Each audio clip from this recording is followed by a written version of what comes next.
Welcome to the panel on education. We have a fantastic number of speakers. Unfortunately, the time is very brief. I'm Alberto Zucconi, and I'll facilitate the dialogue, and I'll be quickly introducing the topic, education. It's really an important issue if we want to achieve sustainability, if we want to deal effectively with the tomorrow. We need to use the power of education to help people to acquire the skills and the knowledge to deal effectively with the present and future challenge. Nowadays, we are all aware that the tragedy, the intercontinental pandemia, which is a real trauma, has spurred new energy and development of online education. And so some of you are quite well equipped for that.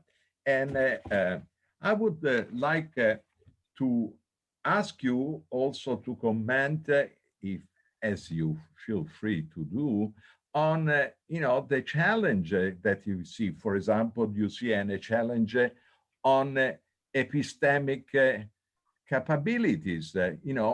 We are now in a world that characterized also fake news and how we deal with the expanding quality education that needs perhaps not only quantity, because more people need to have access on affordable education, but the quality is very important.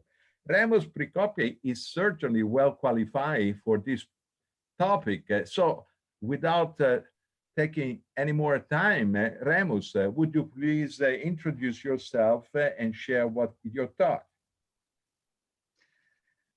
Hi everyone, thank you Alberto. My name is Remus PRICOPE. I am rector of National University of Political Studies and Public Administration in Romania, former Minister of Education, and I have tried in the last, let's say, 15 years to contribute to the European and global dialogue on education, and I'm very happy to salute everyone from this panel, but allow me, especially Irina Bokova, who used to be the voice of education and culture globally and do a lot of things at this level. The time is short. I just opened the timer and let me try to touch very briefly 4 points. And the first one starts with a short story. You said, Alberto, and also today I was following all sessions, and there are a lot of discussions about quality, about connection between education and labor market, using our resources and so on. And I remember while I was in a meeting with principals from a county, around 200 principals of schools, and speaking about the same topics, about PISA, how Romania is performing to PISA, quality national exams. And during the debate moment, a director of a school asked for the floor and she said, Mr. Minister, listening you, I understand I am among the worst principal in this county. And I said, why? Because my first worry is not quality and is not the result at the national exams. My first worry is to have the kids in classroom, healthy, safe, in a safe environment, fed, and so on. So to have a good environment for learning. And sure, quality is important and we don't have to neglect this topic. But this short story and this moment remind me the fact that I learned as a student, but also I've learned many times in my career, education is an integrated component of our society. We cannot have an excellent education, we cannot have an excellent school if we don't have a good community. And we don't have not just the principal of the school, but many other officials and public figures trying to look after the quality and the performance of our kids. The second topic, very briefly, is related to the distinction between thinking to the future of education and thinking to the present of education. While I was minister, probably more than 50–60% of my time, I was spending trying to shape the future.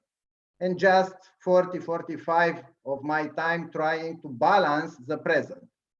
This very challenging moment that we are facing now somehow change the proportion between the two. And as a rector today, running a university, 90% of my time I am focused on what we are doing today and tomorrow, students, professors, to be safe. And it's same with governments, it's same with ministers. And I do believe we have in this moment a deficit of trying to understand what are the challenges that education will face 1 month, 6 months, 1 year by now, not 5 years or 10 years. And I don't have the answers, but I do think this is a very, very sensitive issue. The third topic is related to finance. You know, I would have preferred to be the Minister of Finance and Education, because we hear daily very good speeches about how important is education. But if you want really to see the value of these discourses, look in the national budgets. And it's not something which I discovered today or we discovered today. We have to look in our recent past, see how the previous economic crisis impacted education globally. Look at the budget, not just in poor countries, but also in rich countries, and to see how the finance didn't follow the objectives.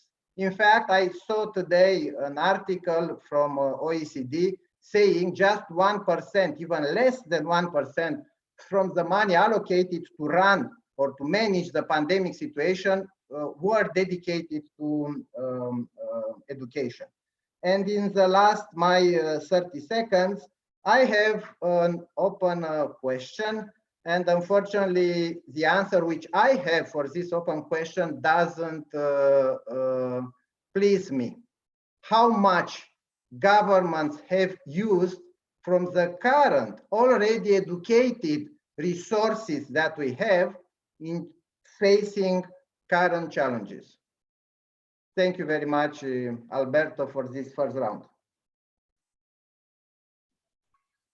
Thank you, Remus, also for being so clear and also precise to keep the time. Now, we're really honored to have Irina Bokova, like the others. She introduced herself, but certainly she's well qualified to share with us her thought. She has been really tackling the issue at the global level. And many here have been all this morning talking about that we need a human-centered economy. We need to tackle the issue of sustainability, to be person-centered, people-centered. Education is crucial. Let's see what Irina has to say about after a brief, self-description. Thank you very much, Alberto, and I'm delighted to be here in this so important debate. I would like to congratulate the World Academy of Arts and Sciences, my dear friend Gary Jacobs, the United Nations office in Geneva, because I do believe that thinking about leadership and not putting into the center human security and human well-being will be a missed opportunity to go back to something that is at the heart of the Sustainable Development Agenda, leaving no one behind. And I would say that after listening to my friend Remus PRICOPE, with whom we have worked a lot during my time at UNESCO, and after your also words, it's quite easy to continue the same line of thoughts. And I would like also to make 3 points. First is that in times of crisis now with the pandemics, we have to go back to some of the basics of the Sustainable Development Goal, number 4, which is about equitable, inclusive, and quality education, and promoting lifelong learning. I think in all of these several aspects of the goal number 4 is the key also for the future.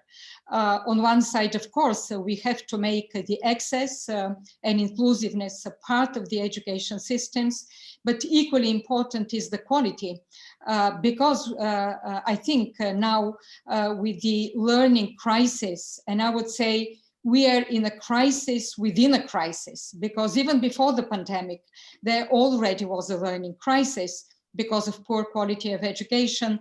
More than 600 million children and young people in the world do not have the basic proficiency of reading and maths.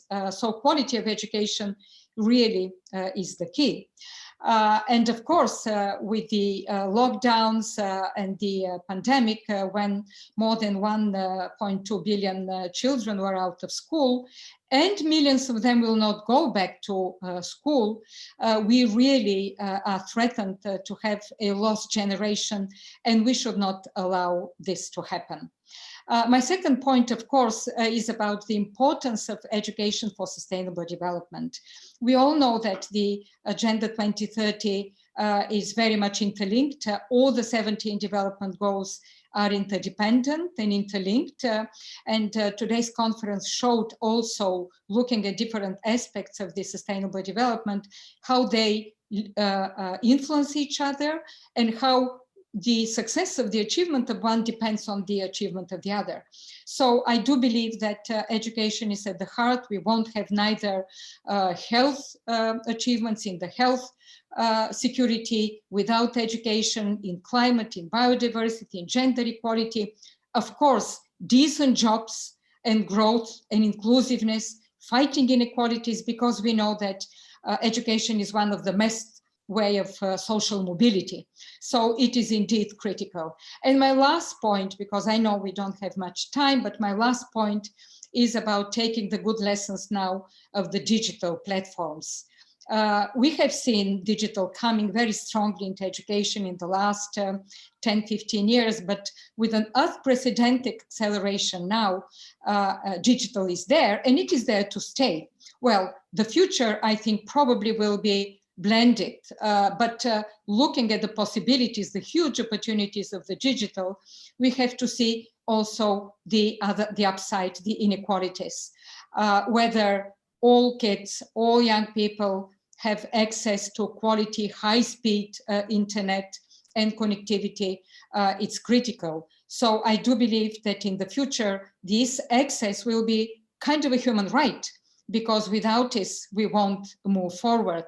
And look at all the innovation nowadays that is there, partnerships that are the possibilities, changing the learning, because we speak about education, but at the end of the day, it is about learning to think critically, learning to how to understand the world. You spoke about fake news, you spoke about the way young people will become citizens and can take out of this information that is there and distinguish from the fake, the truth, the untruth is very, very important and very much dependent on education. So it won't surprise you if I say that education is at the heart of everything we are ambition to do today.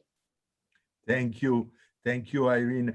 And we'll have some time in the second round and have some questions from the audience. And now, my friend Rolf, that I remember Ralph Wolff having an excellent, he has a great experience. We had the first many years ago at the University of Berkeley, and we were already talking about the importance of quality, of the digital divide.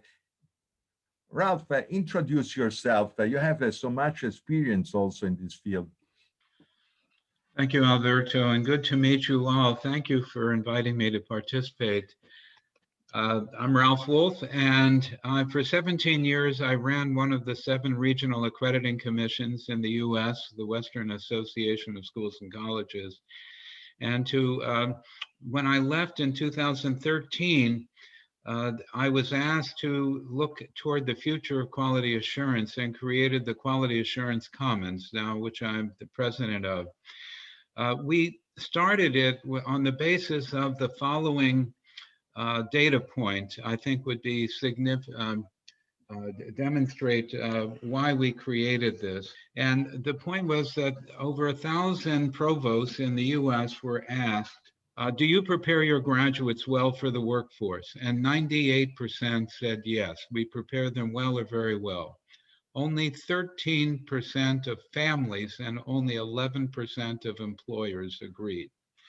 That gap is something that shook me up and a lot of my colleagues. And the Quality Assurance Commons has been trying to address that gap by promoting an emphasis on skills that really prepare people for employability.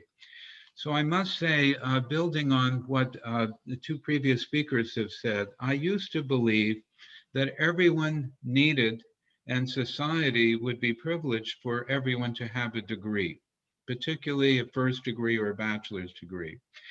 That's no longer the case because I see that the trend is moving from degrees to skills. And what employers are asking for, and policymakers, at least here in the US, is what are the skills that are needed to prepare people for the future? And a list of courses alone does not do that. What we have found is that as higher education has become massified, in the US, there are over 19 million people in some higher education institution. There is an educational apartheid. The international ranking systems promote research rather than service to all of the students. We see huge gaps in the social and economic mobility as to who gets the good jobs and who gets which disciplines earn enough for a living wage. And so we have been trying at the Quality Assurance Commons to be more transparent about how do we prepare people for career with the right skills, and have found that over nearly 1/2 of people lose their jobs in the US within 18 months because of the lack of ability to get along, cultural competence, teamwork, collaboration, skills we would call soft skills that are no longer soft. So I would say one is we have to address the elitism of higher education, that research is the primary goal. It is an important goal, but we have to serve all students. And my focus is redefining quality from that premier excellence to how do we serve all students and assure they are prepared for employability. A recent Gallup survey in the US found fewer than 1/3 of people found meaning or felt engaged in their work. Yet over 50% wanted to be. We have to address that gap as well. So what I would say is that COVID has demonstrated that we are not well prepared for the new digital world. Faculty, we've done surveys of faculty, believe they have made the transition to an all remote environment. And I would have to say that students in turn have said that has not been the case.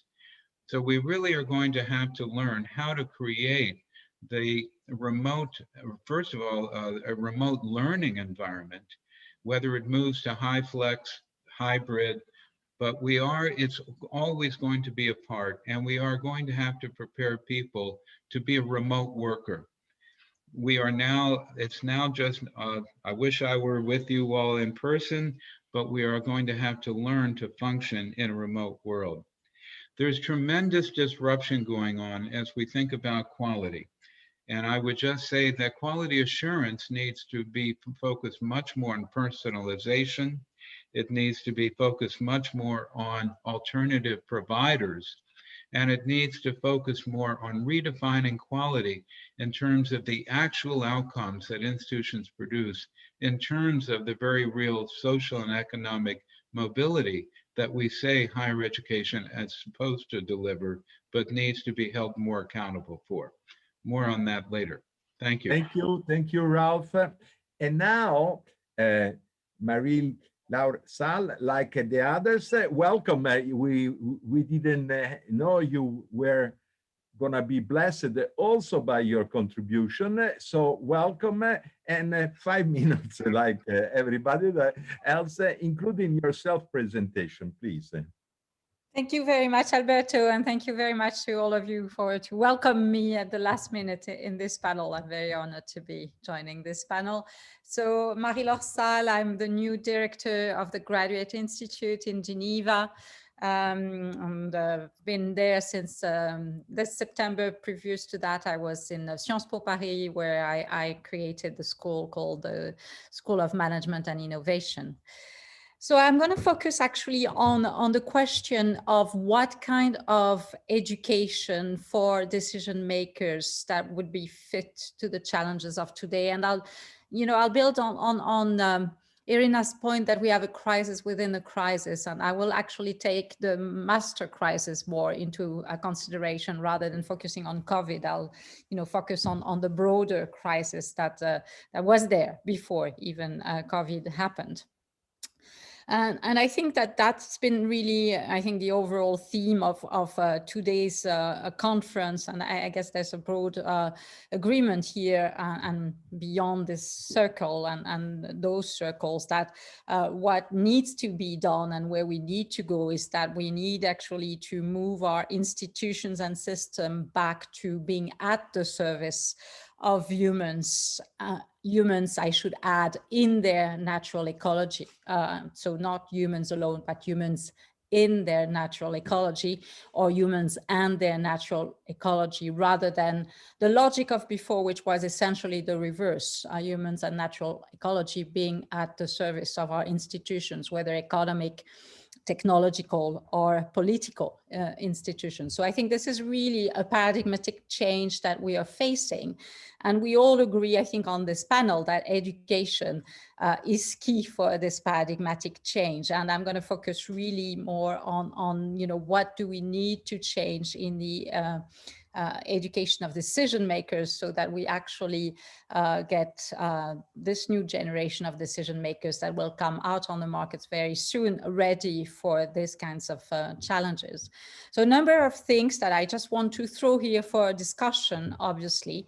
A first one is that we really have to totally here retool the software that has been put in the head of decision maker for the last 30 or 40 years or so.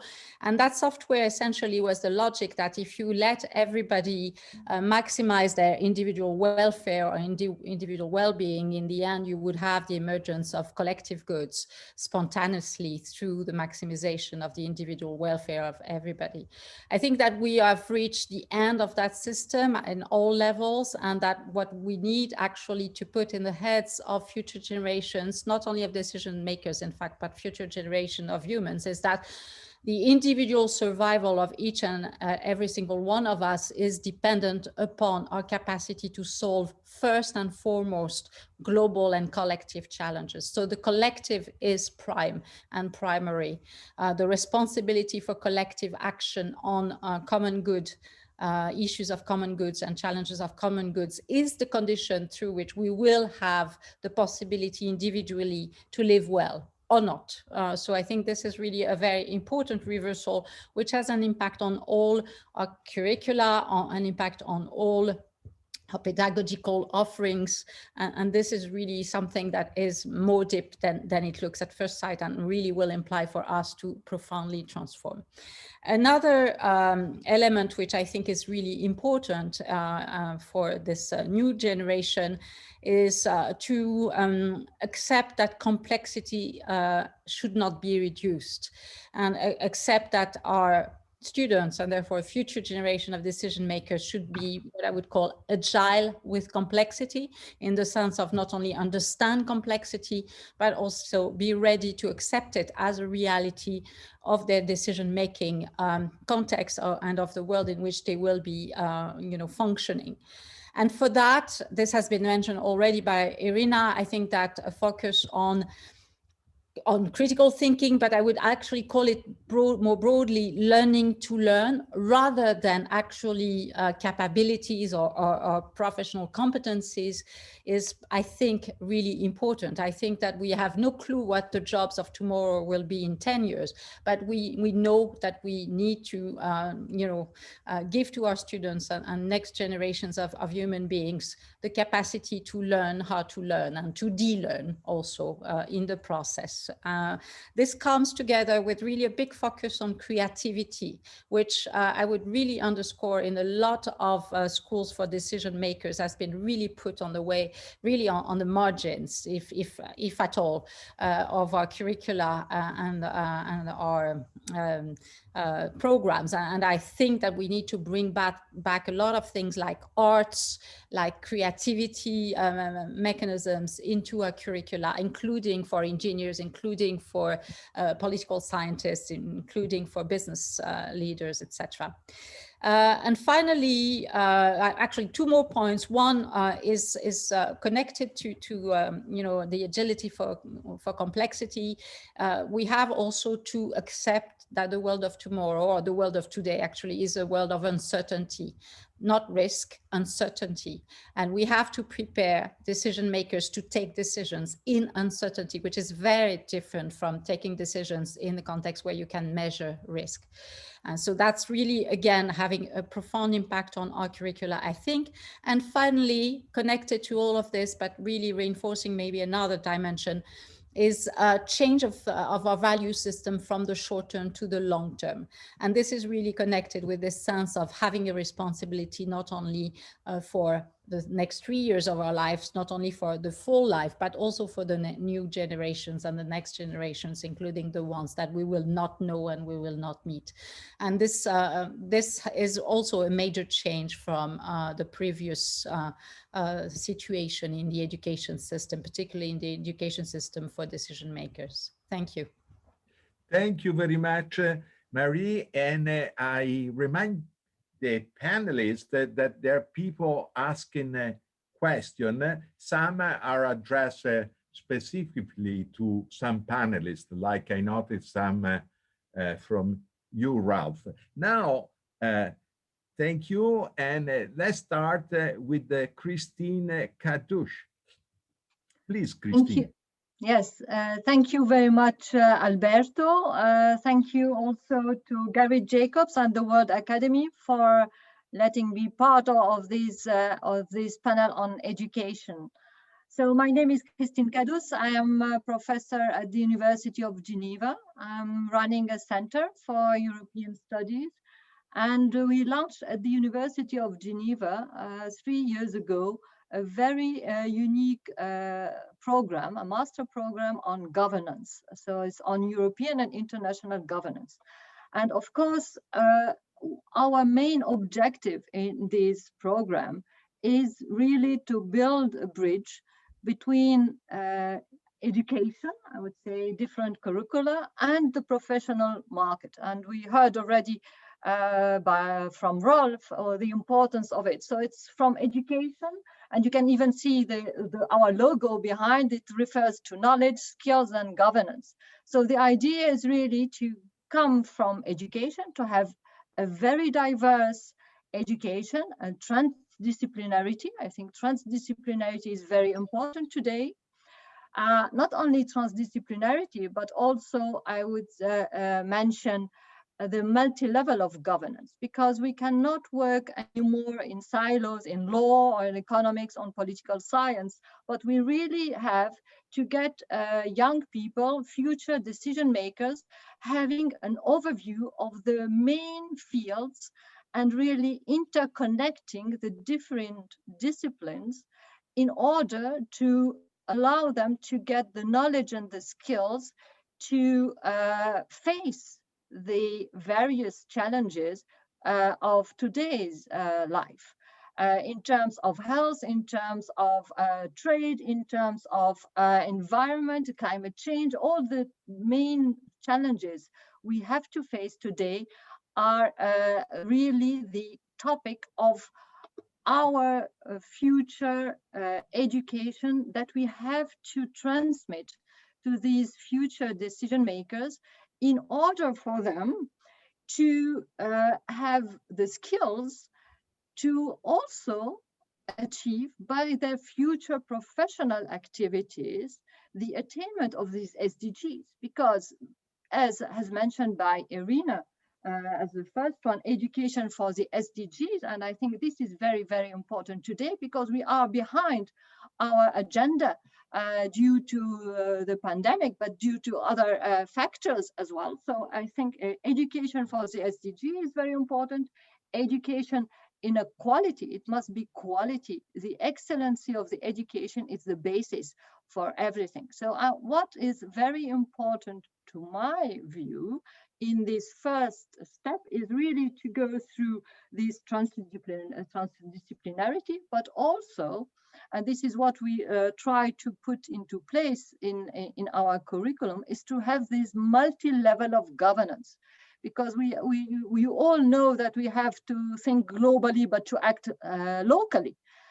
This is very, very important. So in order to also educate our decision makers of the challenges at each level of the attainment of the SDGs, so local, national, regional, and global. And this is really a very important element, to my view, in order to prepare them to this professional market and to be able to serve our SDGs that are our main key element, our main structure in all what is the future in our social development. So, well, this would be my main contribution as a first step to start with the discussion. Thank you, Christine. And now let's go to Ekaterina, that is going to introduce herself and knows that it's 5 minutes time. Thank you, Alberto. Good afternoon, ladies and gentlemen. Let me first thank the organizers, UN Geneva and the World Academy, for this event and putting such talented minds together today. I'm happy to represent here the World Summit of Nobel Peace Laureates, which was founded in 1999 by former President and Nobel Peace Laureate Mikhail Gorbachev. Our main mission in this summit, of course, is to promote the legacy of Nobel Peace Laureates, but also to work with the young generation and also social environment in order to promote through transformational stories of Nobel Peace Laureates, ethical and humanistic values, general human values. We have developed a special interdisciplinary curriculum which unites a lot of topics related to peacemaking, and which allows the universities to integrate in all various fields, starting from journalism, ending in medicine. It comprises the possibility for educators to interact, for the youth to interact with the examples of Nobel Peace Laureates, but also with the examples of peacemakers all over the world, allowing also to have practical lessons, networking, and to support social projects. In this sense, we united various universities in Mexico, Colombia, Australia, Europe, Asia, and we see in today's world that the quality, the notion of quality shall also comprise the quality of emotional education. When I speak about emotional element for education, I mean two things. It is ethical part, of course, of each education. It's ethics, which is essential, and I will open this topic a little bit later. And also the possibility to open our own potential. We need to also let youth have all tools in order to open own creative potential, and not always to rely on external jobs. As Alfred Nobel said, good wishes alone will not ensure peace. It takes hard work. It takes hard learning, dialogue, and togetherness. All of us know what kind of role education plays in our society today, how deep the knowledge influences our life. However, sometimes there is a conflict between knowledge and soul, hard skills and ethics, and that conflict is able to threaten the world. In the context of global sustainability, it is especially important to educate youth in the spirit of the global ethics. This is necessary to empower people to build peaceful societies. Hence, we believe that formal education must be inseparable from social, emotional, and ethical learning, and these kinds of education must be mutually supportive. We shall admit that formal education today is more oriented to material values. It can add technical competence and knowledge. It can provide better opportunities for social integration and allow us to flourish the human mind in unimaginable levels of sophistication. But now let's have a look at the reverse side of education and progress. Molecular genetics and atomic energy are the only two of the numerous examples in our history that are able to work wonders as to destroy our world. It depends on how we use these knowledges. A philosopher, Bertrand Russell, appealing to create a new morality, urged that thanks to science and machinery, a mankind united for the sake of evil, but it failed to achieve it for the sake of good. People in the world have learned to use tools of distraction, but they haven't been able to live in solidarity and to develop cooperation. Improvement of science and machinery encourage us to be wiser. We and the further generations of scientists, decision makers, leaders, should learn to utilize knowledge and discoveries correctly, not damaging our planet and humanity, but enforcing sustainability. Therefore, it is not just important to grow a leader, a decision maker, or a scientist. It is important to grow a human who can use with love and wisely the methods and tools, who is able to comprehend and feel responsibility for negative implications derived from each discovery. It is important to grow a human who can put an energy, commitment, self-devotion, and creativity to build a harmonized world. And for Max, I would like also to urge the educators to open opportunity, especially in these times, for young people to add the tools to open own potential, because relying on external jobs is, of course, an important element, but a human has such a big creative potential. A human can sustain himself or herself also by using own creativity potential. So in this sense, I would like just to refer to the words of His Holiness the Dalai Lama. Our planet does not need a big number of successful people, but our planet desperately needs peace, creators, restorators, tellers, and loving humans of all kinds. It needs humans next to which it is just good to live. Thank you. Thank you very much, and also for the words of wisdom. Now, I would like just to briefly, as I said already before you in the private conversation, we thought that a lot of people ask the World Academy and the UN what we've been debating, and you are so knowledgeable about. You think there is a way that we could really fulfill the need to deliver good quality education, cheap enough to be affordable by people that don't have much money, and also that would help them to live in a complexity and a sustainable world. And what would be the potentials of the benefit if not only university professor would teach subject matters, but we would enlist also people that doing a field work every day in their life could exchange their experience, wisdom. And also we have a lot of research on, since we want all to mitigate the digital divide, and the research in this field showed that actually the best results are with hybrid models of online education, meaning treasuring the human interaction. That doesn't need to be always with the tutors or professor present. That can be spontaneous in our clusters. So anybody wants to address briefly to this, and also remind you that there are some questions that you can choose to reply on live, also writing down. And finally, I say before, we hope that you would take the time that if you don't have time now, if people address to you personally some questions that you will answer later on email. Thank you. Who wants to start addressing some of these matters?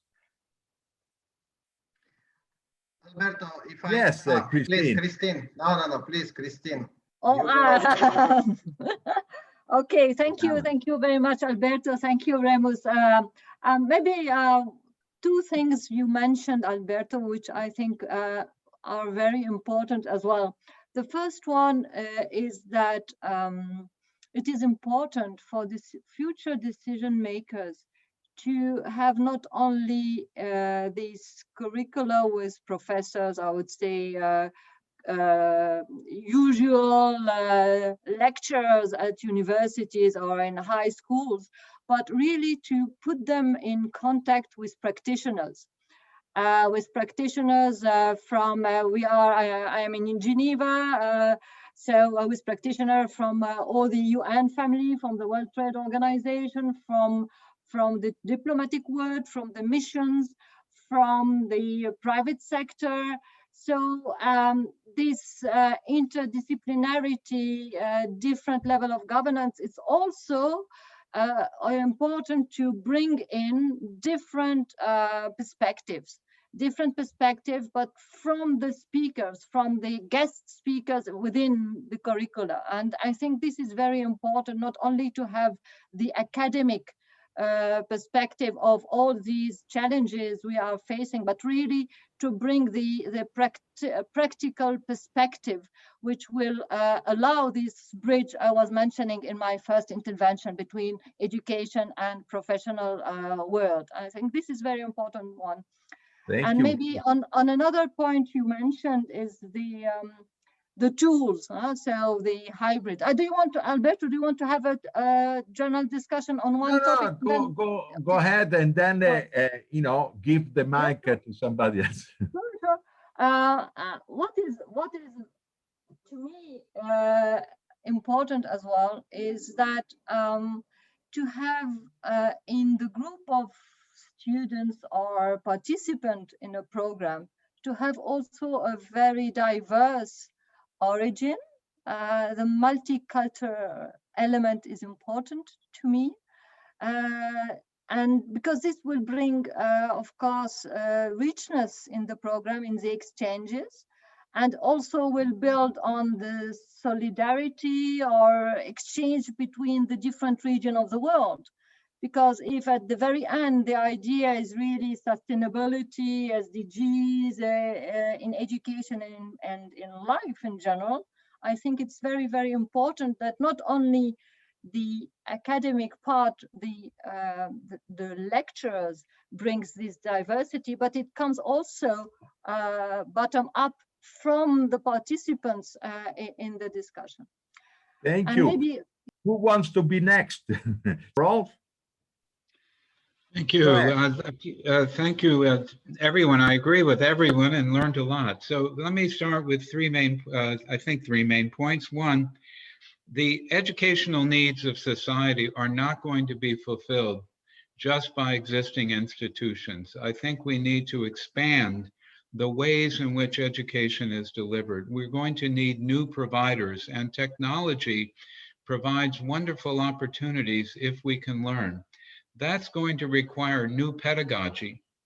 We have to move, as the saying goes, from the sage on the stage to problem-based learning, to applied learning, to holistic learning, but using the technology.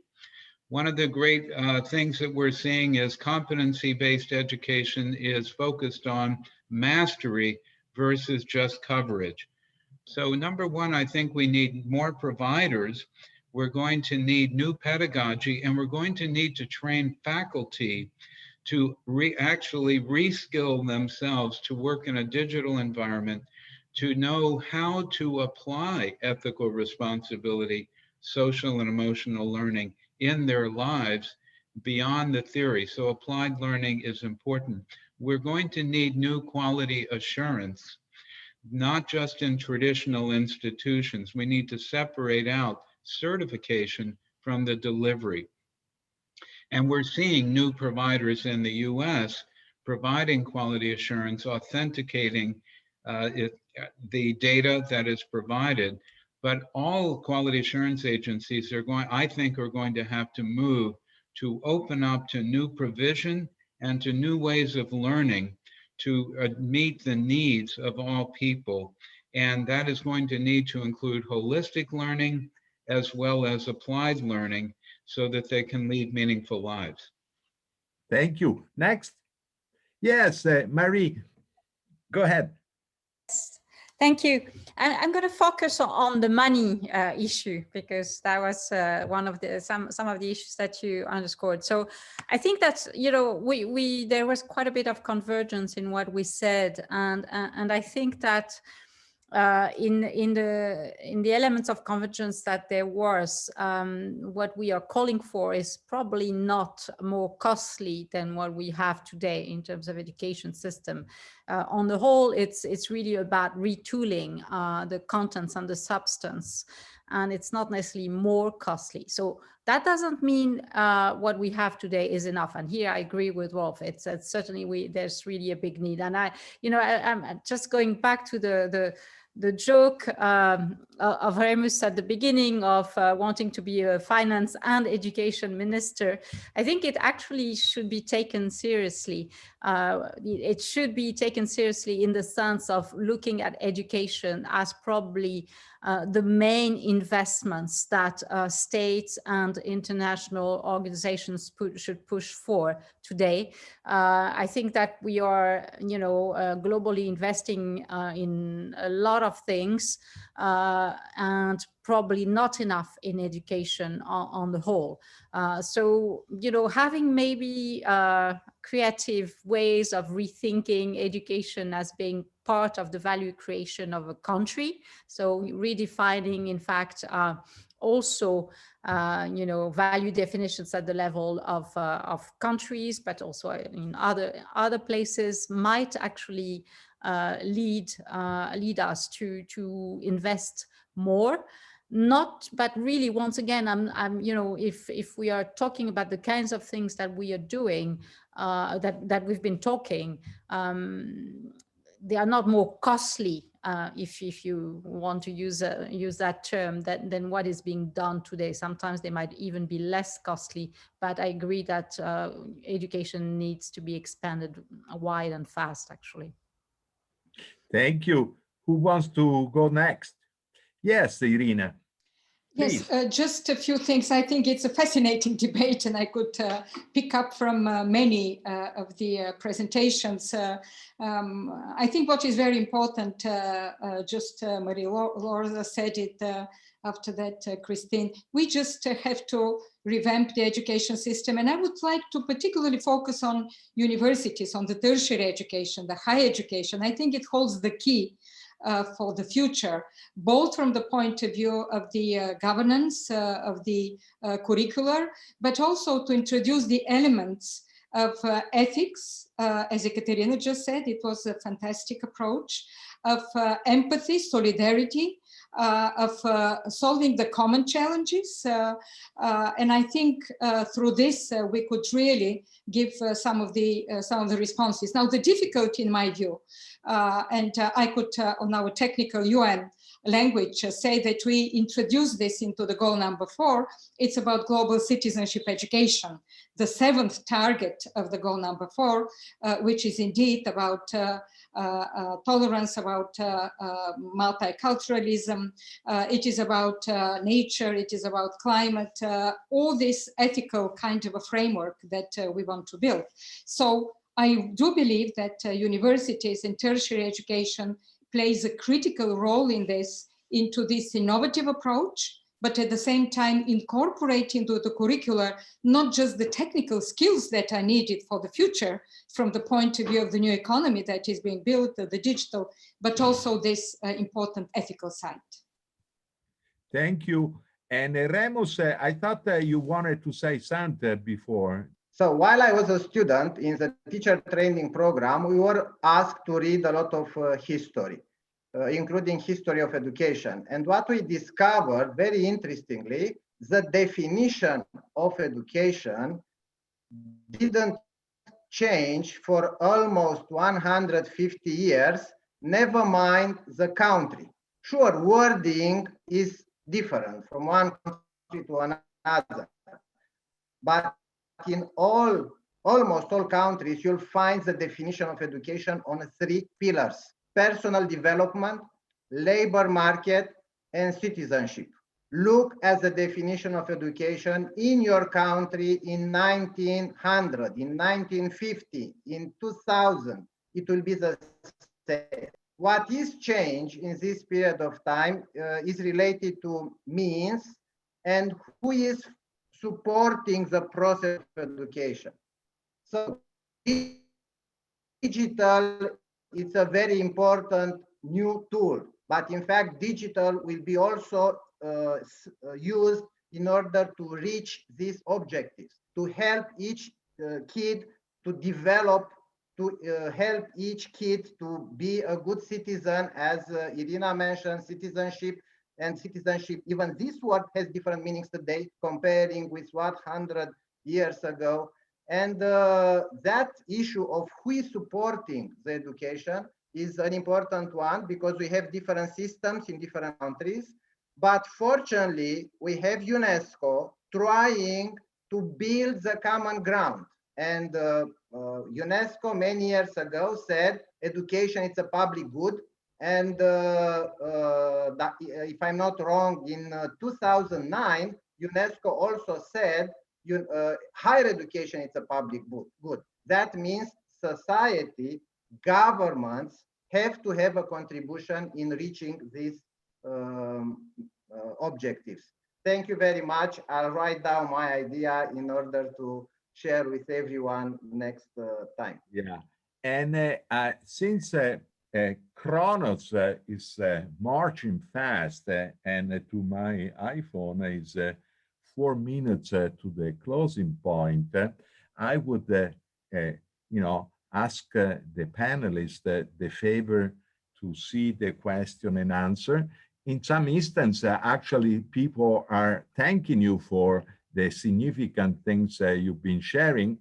I also want to mention that in the, I don't know if you know, but the World Academy and the sister organization, the World University Forum, are organizing, more than anything, facilitating different stakeholders to have some prototype, some experiment with offering unconventional master program for fostering leadership that is a sustainable leadership for the 21st century. This conference is about also the program of the United Nations on fostering leaders that will be able to navigate and tackle the present challenge. I hope very much that we'll have a chance to meet again. I actually, although I'm an old man, listening to you, I have to thank you sincerely, because I learned something, and I also want to express in the name of what the hell, I work for too many UN agency. for the World Academy of Art and Science, an invitation if you are interested to continue the dialogue and maybe collaborate to some experimental, program, which we hope to give away for free, actually. I thank you very much, each one of you, and also all the nice people that actually said a very interesting thing. And we're gonna answer you, people gonna share. And this conference, like all the panel, are online forever. So you can share it with your friends or see it again. And thank you very much. And please, the people from the other panel, we're not going to take any more of your space. Ciao, ciao. Goodbye.